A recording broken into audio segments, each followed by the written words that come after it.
contento con lo que está. Después actualizamos la asistencia. A ver, lo que les recomiendo es que agarre por favor, chicos, tengamos la calculadora a la mano, ¿ya? Para poder trabajar.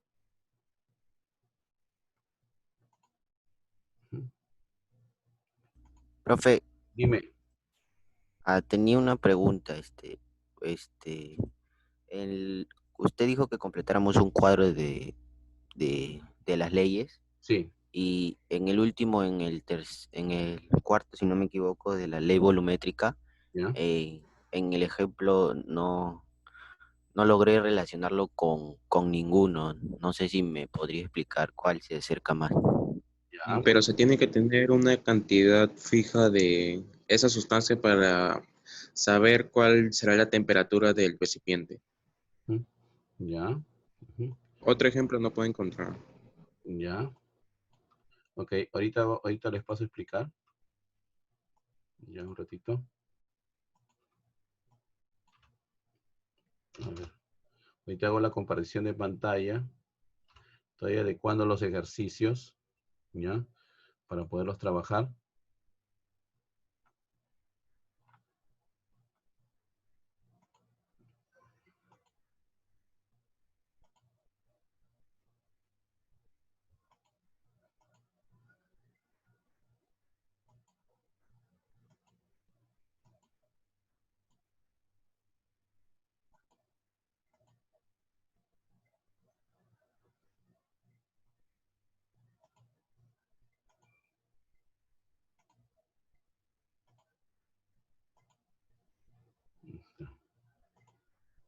Ujú.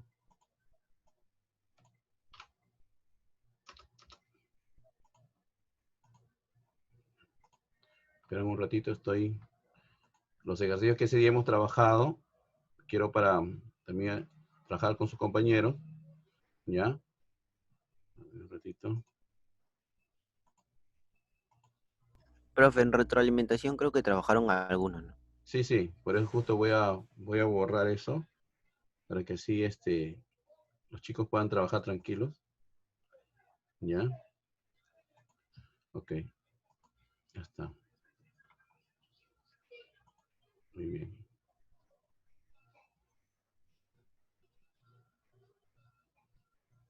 Ya.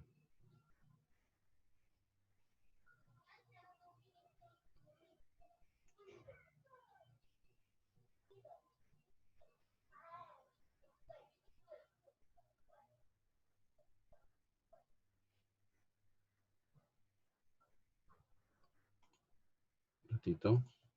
Estoy cuadrándolo.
Ujú.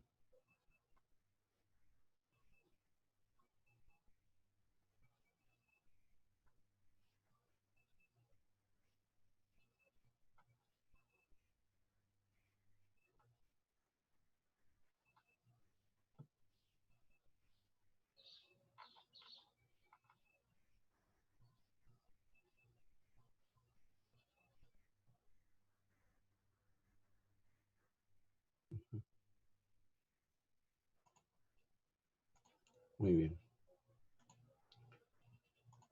Ok. Ok, hacemos compartir en pantalla. Ok, muy bien. Chicos, por ejemplo, en el caso, cuando nos piden a nosotros un ejemplo, ¿dónde se podría aplicar esto de las leyes volumétricas? Por ejemplo, si nos damos cuenta en una lectura breve, dice los volúmenes, establece los volúmenes de las sustancias gaseosas que intervienen en una reacción química, medidos en las mismas condiciones de presión y temperatura, está en relación de volúmenes enteros sencillos. ¿Ok? O sea, acá están hablando de una presión y temperatura constante, o sea, un gas ideal. Por si acaso aquí se está hablando principalmente de gases. Por ejemplo, ¿qué tipo de gases tenemos? Uno de los más conocidos en los ejemplos, por ejemplo, tenemos el amoníaco, tenemos el metano, tenemos el gas propano que se utiliza en la cocina, ¿no? Para cocinar. Tenemos el agua en estado gaseoso, ¿no? El dióxido de carbono, ¿ya? Todas estas sustancias, ¿ya? Se aplican, ¿ya? Por medio de las leyes volumétricas, porque aquí se mide, por si acaso, se mide los volúmenes. ¿Y cómo se representan los volúmenes en los gases? Por medio de moles. ¿Y cómo yo identifico los moles en una ecuación química de gases? Por los coeficientes que tiene cada elemento. Como verán ustedes acá, en este ejemplo, voy a ampliar un poquito. Aquí, como verán en el ejemplo, si sabemos que, por ejemplo, el amoníaco está formado por nitrógeno e hidrógeno, allá muy bien, nitrógeno e hidrógeno. Entonces, hacemos el balanceo de la ecuación y una vez que balanceo la ecuación, los coeficientes que tengo al lado de cada elemento representan la cantidad de moles. En el caso de los gases, no se puede medir por gramos. ¿Por qué? Porque si te darás cuenta, en el caso de los gases, no hay forma de poder pesarlos porque de repente fácilmente pueden cambiar sus pesos, sus masas. ¿Por qué? Porque es una sustancia volátil, tú no lo puedes agarrar con las manos para pesarlo. Entonces, por ese motivo, Gay-Lussac lo que hizo es, en vez de estar pensando en la masa de los gases, ¿ya? Porque no siempre lo vamos a poder tener dentro de un recipiente, entonces es representarlo ya por medio de sus moles. Y los moles están representados por los coeficientes después del balanceo de la ecuación. ¿Ok? Ahora, ¿en qué situación se puede aplicar la ley volumétrica? Como sea, por ejemplo, en la formación natural, por ejemplo, del agua, en la elaboración del amoníaco. El amoníaco se utiliza en una serie de productos industriales. Entonces, cuando se fabrica esto, se calcula, ¿no?, la cantidad de sustancias, ¿no?, en moles que se requiere para obtener este tipo de producto. Entonces, ahí como ejemplo podrían poner todos, ¿no? Un ejemplo práctico sería la elaboración de amoníaco que se utiliza en la fabricación de productos a nivel industrial. Por ejemplo, el amoníaco, uno muy conocido, por ejemplo, es en los tintes para cabello, ¿no?, que utilizan las mujeres, ¿no? ¿Ok? Entonces, y también en algunos elaboración de champú, ¿ok? Aunque ahora ya están restringiendo un poco esto porque se sabe que a largo plazo puede ser dañino, ¿no? Entonces, eso podría ser un ejemplo, ¿no? Por ejemplo, si nosotros vemos el amoníaco, ya ahí nosotros podemos averiguar, pues, ¿no?, en qué producto se utiliza, en qué elaboración de qué producto. Entonces, de ahí vamos sacando, ¿no?, de que se puede utilizar en la elaboración de amoníaco que se utiliza en la fabricación de productos industriales como el champú, los tintes para cabello, etc. ¿Ok? Muy bien. Bastaba solamente con ver el ejemplo y de ahí uno va relacionando. Muy bien. Ahora nos enfocamos, chicos, en lo siguiente. Necesito, por favor, su atención de todos, ¿ya? Lo primero que nosotros debemos manejar, ahora vamos a pasar a la parte práctica, ya los ejercicios, los problemas, ¿ya?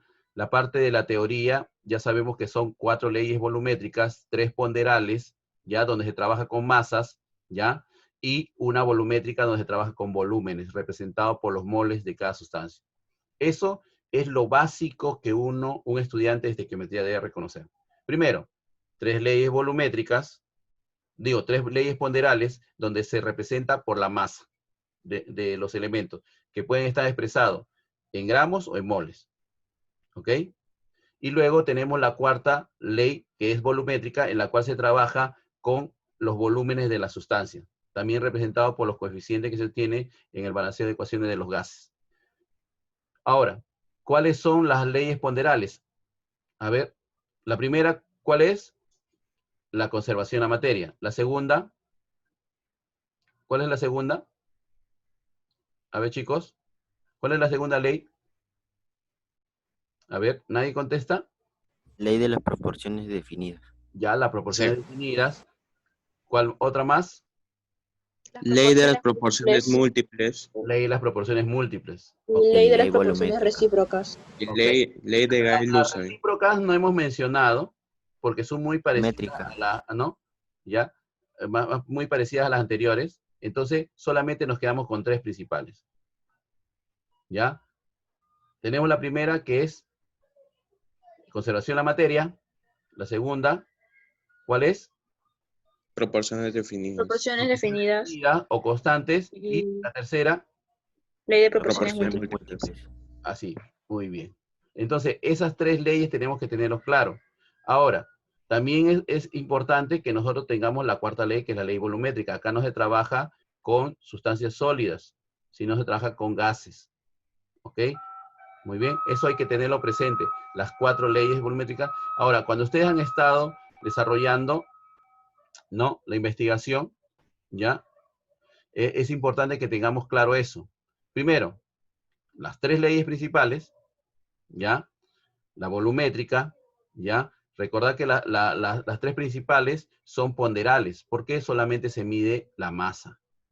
Y la cuarta es volumétrica porque sirve para calcular la proporción de los gases que intervienen en una sustancia. Eso es principal, esa es la base. Por eso es que se les pidió que ustedes mismos hagan este cuadro, en qué consiste cada ley y en qué situación. Ahora, claro que en el momento que tú ponías acá la ley, obvio que tienes que poner quién lo desarrolló, ¿sí? Eso es importante también, aunque más lo que nos interesa es en qué consiste la ley, ¿no? La primera es por Antonio Lavoisier, la proporciones definidas o proporciones constantes, también lo pueden encontrar por si acaso, de Proust, ¿ya? Y la de Dalton, ¿ya? Que es de las proporciones múltiples, ¿ok? Proporciones definidas, proporciones múltiples, conservación de la materia, y la de volumétricas, que es por Gay-Lussac. La próxima clase, porque todavía no terminamos con esto, todavía tenemos para largo, puede haber un cuestionario o un formulario, ¿ya? En la cual Agarra te pida reconocer teoría, ¿sí? Es importante tenerlo eso en cuenta. Las cuatro principales leyes estequiométricas, ¿ok? Ese es importante reconocer cada una de ellas y en dónde se aplican, ¿no? Por ejemplo, te puedo poner situaciones en las cuales, por ejemplo, a ver, si te pusieron una situación en la cual, por ejemplo, te pongo con respecto a la elaboración de óxidos, ¿ya? ¿En qué tipo de ley encaja la elaboración de óxidos? A ver, chicos, ¿en qué tipo de ley estequiométrica se puede encontrar en la elaboración de óxidos? Proporciones múltiples. Ajá, Elaboración de óxido. claro, sí. Porque te acuerdas Y que la de proporciones múltiples. claro, porque les dije que en el caso de la ley de proporciones múltiples, solamente uno de los componentes en sustancias binarias, o sea, dos elementos, Aumenta. más aumentaba y el otro se mantenía constante. ¿Ok? ¿Y esto dónde ocurría? En principalmente compuestos binarios, como el caso de los óxidos, tanto metálicos como ácidos. ¿Ok? Eso es importante. ¿Ok? En el caso de las proporciones constantes, a ver, nosotros ¿dónde lo podemos aplicar? Y podríamos poner un ejemplo muy sencillo, ¿no? Las constantes. Sí. O constantes o definidas también lo conocen. Las definidas en la... ¿Mm? Las definidas puede ser el cuerpo humano. A ver, ¿cómo qué? El cuerpo humano que fue creado proporcionalmente y que cada parte puede ser la tercera, cuarta, sexta o octava parte del total. Ya, podría ser. O algo muy sencillo también puede ser en la, Para en la En la elaboración. cocina, profesor. Claro, puedes poner, ¿no? En la elaboración de arroz. el pan. La elaboración, por ejemplo, de galleta, de pan, elaboración de un queque. Si, por ejemplo, voy a hacer un queque de medio kilo, ¿qué proporción utilizo? Si voy a elaborar un queque de 1 kilo, ¿qué proporción? O sea, todas las sustancias aumentan en la misma proporción, ¿ok? Tanto ascendente como descendente. O sea, utilicemos en ejemplos sencillos, ejemplos que ustedes puedan recordar, ¿sí? Eso es importante que nosotros tengamos, y los nombrecitos, ¿no? De los científicos, ¿no? Que en caso de la conservación de la materia, ¿quién es el científico que las desarrolló? A ver, Lavoisier. Antonio Lavoisier, padre, y esto es cultura general, padre de la química moderna, ¿ya? En el caso de las proporciones definidas o constantes, ¿quién lo desarrolló? Dalton. Gauss. Gauss, ¿sí? Y las proporciones, ¿cómo se llama? Múltiples, Dalton. Dalton. ¿Y quién desarrolló la ley volumétrica? Donde se trabaja solamente con gases. Gay-Lussac. ¿Sí? Eso es importante que lo tengan en cuenta. La próxima clase va a haber un formulario, preguntitas teóricas. Muy bien, eso es importante. Por si acaso, la teoría que se entrega no es para, bueno, lo dejamos ahí, ahí queda. No, siempre es bueno repasarlo porque en algún momento lo vamos a necesitar. ¿Sí? Muy bien. Ahora vamos a lo que tenemos que hacer el trabajo del día de hoy. ¿Cuáles son los pasos para que nosotros podamos hacer un cálculo estequiométrico? Recuerden que un cálculo estequiométrico es para saber la proporción de las sustancias que se producen en una reacción química. Muy bien. Ahora, comenzamos, dice. El primer paso, escriba la ecuación química balanceada. O sea, hay que balancear una ecuación. Si no te lo dan, hay que crear la ecuación química, aunque en este nivel todavía no estamos para eso, pero sí, ya te voy a dar la ecuación, hay que balancearla y verifiquemos si está balanceada, por favor. Si no se puede, si no está balanceada, hay que balancearla por el método algebraico o el método al tanteo. Aunque el tanteo a veces como que te cuesta un poquito, porque cambias una cosa, se mueve otra cosa. Entonces, en cambio, la algebraica es más exacta. ¿Ok? Vamos a hacerlo esto paso a paso. ¿Ya? Necesito la calculadora de todos, ¿ya? Para poder resolver este primer ejemplo, ¿ok? Muy bien, ahí tenemos el ejemplo que todos tienen en su cuaderno, digo en su PPT que se le ha enviado. Por ejemplo, tenemos, dice, el metanol se quema en el aire de acuerdo con la ecuación, esta ecuación que está acá. Con los chicos de retroalimentación, ya esta ecuación no estaba balanceada. Queríamos balancearlo al tanteo y era muy trabajoso.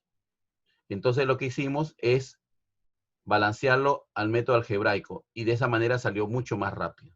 ¿Ok? Entonces, chicos, hay que recordar cómo se balanceaba por el método algebraico para hacerlo muy rápido. A veces se podrá hacer al tanteo, sí, no lo niego, pero siempre hay que tener el recurso del balanceo por el método algebraico. Entonces, el primer paso, como dice acá, hay que balancear la ecuación. Segundo paso, convierta cantidades de sustancias conocidas en moles o en gramos. Acá, dependiendo de lo que me diga el ejercicio. Si el ejercicio me lo expresa en moles, todo trabajo en moles. Si me lo expresa ¿cómo se llama? En gramos, todo lo trabajo en gramos. Muy bien.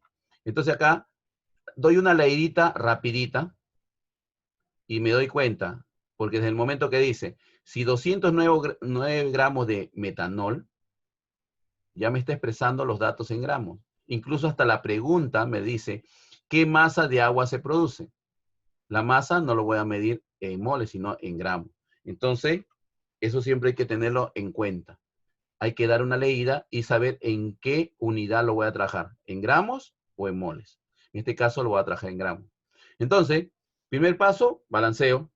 Segundo paso, en qué unidad voy a expresar mis datos. Y de paso, y de paso, para no perder tiempo, la recomendación es que el estudiante siempre al leer debe saber con qué sustancia voy a trabajar. Porque sería una pérdida de tiempo y de energía que yo esté poniendo los pesos atómicos o los pesos moleculares de cada una de las sustancias si no los voy a utilizar. Entonces la recomendación es, balanceas, luego identificas con una lectura rápida con qué sustancias voy a trabajar y en qué unidad lo voy a expresar. Este es el segundo paso. Entonces leo, si 209 gramos de metanol, ya me está diciendo y lo estoy poniendo de verde, ¿con qué voy a trabajar? Se agota en la combustión. ¿Qué masa de agua se produce? Ahí me está diciendo las dos sustancias con que voy a trabajar, metanol y agua. Entonces solamente expreso sus pesos moleculares en gramos de esas dos sustancias con las cuales voy a trabajar, con el metanol y con el agua. ¿Ok? De nada sirve que le pongas los pesos a los demás si no lo vas a utilizar durante la operación, porque no te está pidiendo de los otros elementos, ni de oxígeno, ni de dióxido de carbono. Entonces, vamos a calcular. ¿Ya? Ya los chicos ya lo tienen, los chicos que hemos estado en retroalimentación. Lo único que tengo que hacer acá, chicos, es el peso molecular. Y como ustedes ya hemos trabajado en unidades químicas de masa, peso molecular. O sea, es la suma de los pesos de todas las sustancias, pero teniendo en cuenta multiplicado por 2. ¿Cuánto salía el peso, a ver, alguno de los chicos que estuvo en retroalimentación del metanol? A ver. ¿Cuánto salía? A ver, chicos. Yo les dije a los chicos de retroalimentación que hoy día me iban a ayudar. Del metanol creo que era 64. Sí, 64 salía, profesor. ¿Está seguro? A ver, verifico. 64, está bien. 64. Recuerden, a ver, chicos, los que están recién comenzando, porque ese día con los chicos de retroalimentación hemos hecho paso a paso, es bueno tener una tabla periódica virtual donde están los pesos atómicos para que así rápidamente, y una calculadora. Yo no te voy a pedir que me aprendas a sumar ahorita. Tercero, ya eso ya lo sabemos, pero para agilizar utilizamos la calculadora virtual. 64 gramos me dice. Si yo sumo, solamente voy a hacer de uno por si acaso. Si yo sumo, por ejemplo, carbono pesa 12. 12 más 4 hidrógenos que cada uno pesa 1. 12 más 4 sería 16. 16 más 16 de este oxígeno que está acá sería 32. O sea, todo el metanol pesa 32, pero como dice que son 2, 32 por 2, 64. Eso es importante, chicos, que tengamos en cuenta. Si acá el coeficiente me dice 2, por 2 multiplico todo. Si me dice por 3, todo multiplico. Pero solamente la molécula. Mucho cuidado, no todo el ejercicio. Ahora acá, en el caso del agua, ¿cuánto pesa el agua? Si se dan cuenta, el hidrógeno pesa 1.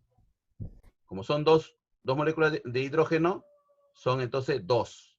Más 16 del oxígeno, 18. 18 por 4, ¿cuánto es? 72. 72. 72. 66. 76. 66. A ver. 72. 72. 72. 72. Con mucho cuidado, Martel. 72 gramos. Entonces, ya le he puesto lo que me dice el segundo paso. Lo expreso sus unidades en gramos. Entonces, ese es el segundo paso. El tercer paso es que yo tengo que poner los datos que me da el ejercicio. ¿Ok? Para eso tengo que volver a leer el ejercicio. Dice, si 209 gramos de metanol, ¿dónde iré esos 209 gramos? ¿Debajo del metanol o debajo del agua? El metanol. Ok, muy bien. Debajo del metanol. Ahí mismo lo dice. Tengo 209 gramos de metanol. Se agotan en la combustión. ¿Qué masa de agua se produce? Entonces, mi pregunta es, ¿cuánta agua se produce? Es la incógnita. Ahora, esto acá tengo una operación matemática de regla de 3 simples. Y ustedes lo conocen. ¿Ok? Así que ya saben que la regla de 3 simples se multiplica en aspa. ¿Ok? Se multiplica en aspa. Multiplico los que tienen los dos datos y lo divido con el que está con la X, con la incógnita. Y lo vamos a hacer la operación acá. X es igual, ¿qué multiplicó? A ver, Ángela. 209 por 9 72 por 72. 209 por 72 entre entre 64. 64. Sobre 64. 64. Y esto me da, ¿cuánto me da? 235.1. 235. 35.1. 35.1, ¿estamos de acuerdo? Lo redondeamos a... No, Ah, déjalo con su decimal. Puede ser a décimos, No, centésimos. profe, es 235. 235. Ok, disculpa. Puntos sale. 275 sin todos. Ya, Punto 125. ya. La aproximamos solamente al décimo o al centésimo. No hay ningún problema, pero tampoco me voy a poner los 10 decimales. ¿Ok? Décimo, centésimo máximo. Ahora, ¿en qué unidad se expresa la respuesta? En decimales. En gramos. Gramos. gramos. En gramos. ¿De qué? ¿Qué ha hallado? 235 gramos de qué? Agua. De Agua. Agua, porque eso es lo que me dice pues, la incógnita, ¿no? Está debajo del agua. Eso es lo que de agua. Y así tiene que terminar mi problema. Indicando la unidad, si está expresada en gramos, si está expresada en moles, y de qué, de cuál de las sustancias, de metanol o de agua. Porque por si acaso, en un examen de admisión, te viene 235.1 gramos de agua y en otra alternativa te va a decir 235.1 gramos de metanol. Si tú no estás seguro de lo que has averiguado, entonces puedes marcar cualquier cosa. Y ahí viene el error. Recuerda dónde está tu X, cuál era tu incógnita. ¿Y de dónde saco la incógnita? De la pregunta. En la pregunta me está indicando qué es lo que quiero hallar. Y eso tiene que reflejarse en la respuesta. Profe, Dime. disculpe, el 64 gramos, ¿cómo lo encontrábamos? Perdón, es que no Es presté el peso atención. molecular, hija. El peso molecular del metanol. Por ejemplo, el carbono pesa 12, ¿verdad? Eso está en tu tabla periódica. 12. Sí, Hay 4 hidrógenos y cada hidrógeno pesa 1. Sería 12 más 4, 16, ¿verdad? ¿Estamos, Arley? sí, Ya. 16 más 16 del oxígeno, 32. 32 por 2, que es el número que Así sale está el adelante del de coeficiente. verde. Ahí está el coeficiente, 32 por 2, 60. Ah, ya. ¿Ya te diste cuenta? Muy Sí, bien. gracias. Ok, muy bien. Chicos, yo no me molesto, por si acaso, eso ténganlo presente, yo no me molesto cuando me preguntan. Cuando yo me molesto es que cuando estamos explicando, nadie dice, profesor, esto no entiendo. Y cuando tomamos la práctica, 0. Ahí sí me molesto porque digo, habiendo tiempo, porque yo no estoy apurado, si lo terminamos hoy, esta clase de estequiometría, por lo menos vamos a hacer 3 a 4 clases, chicos. Estequiometría es un tema muy amplio y que tiene una variedad de ejercicios, desde lo más sencillo que estamos haciendo ahorita hasta los más complejos. Y que incluso a nivel universitario se lleva este tipo de problemas. Dime, Piero. Profe, ¿por qué 209 por 72 entre 64? Ya, porque acá se aplica la regla de 3 simples. Y la regla de 3 simples se multiplica en aspa.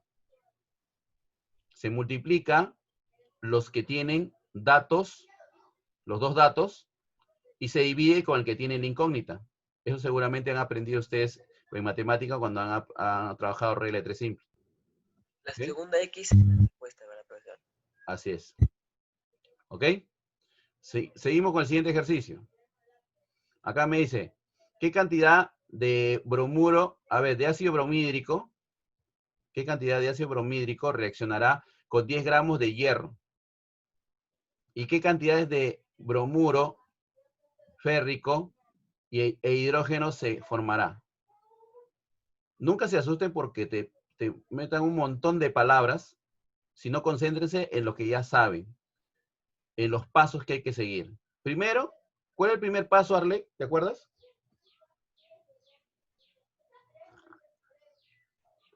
Arley, ¿cuál es el primer paso en una operación estequiométrica? ¿Cuál es el primer paso? Identificar, creo, lo de acuerdo al problema. No. ¿Alguien me podría decir cuál es el primer paso? Identificar el peso Escribe atómico. la ecuación química balanceada. Escribir la ecuación, pero ya a ti te estoy dando la ecuación. Balancearla. Hay que Convierte cantidades y balancearla. sustancias con... Primer paso, hay que balancear la ecuación. Acá ya los chicos de ¿cómo se llama? Que han estado en retroalimentación, lo han balanceado ya. O sea, ya está facilitado para los chicos que están ahorita entrando. Ya está balanceado. El trabajo era balancearlo. Era el primer paso.